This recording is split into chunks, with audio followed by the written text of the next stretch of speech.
आप अगर इंटरव्यू देने के लिए जा रहे हैं, इंटरव्यू सेशन होता है, आपको रूम में कॉल किया जाता है, एक बात याद रखना कि जिस चीज़ की सबसे ज़्यादा ज़रूरत एम्प्लॉयर को होगी वो ये नहीं कि आप क्वालिफिकेशन क्या है, आपके पर्सनल इंटरेस्ट क्या है.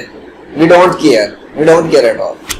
What we care is what skills do you have and do they match with what we ask. मिसाल के तौर पर अगर मुझे वर्डप्रेस डेवलपर चाहिए, मुझे इससे कोई गर्ज नहीं आपकी ग्राफिक स्किल्स क्या हैं, ठीक है, आपने 5 में क्या काम किए हैं, आपके ग्राफिक स्किल्स क्या हैं, फ्रीलांसिंग में क्या किया, पर्सनल इंटरेस्ट क्या है, इशूज आई डैम किया. मुझे ये पता लगना चाहिए कि वर्डप्रेस में आपने इस वक्त क्या कुछ किया.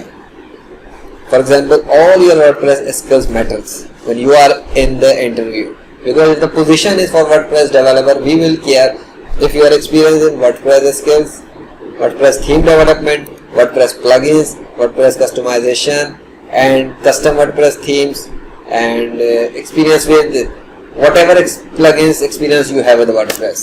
So the more experience you have with the WordPress, and you can represent or you can demonstrate the experience or any plugin website that you are proud of, that will give the chance that we hire you.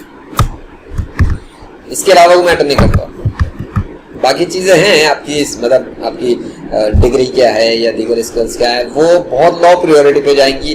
पहली priority हमारी है कि because we have the business problems, हमारे पास projects हैं, हमें काम करवाना है. तो अगर आप उस चीज़ के ऊपर फिट हो जिसकी वजह से हमारे प्रॉब्लम सॉल्व होते हैं, तो हम आपको हायर करेंगे. और इवन आपको उस पे हायर करेंगे जो आपकी डिमांड है.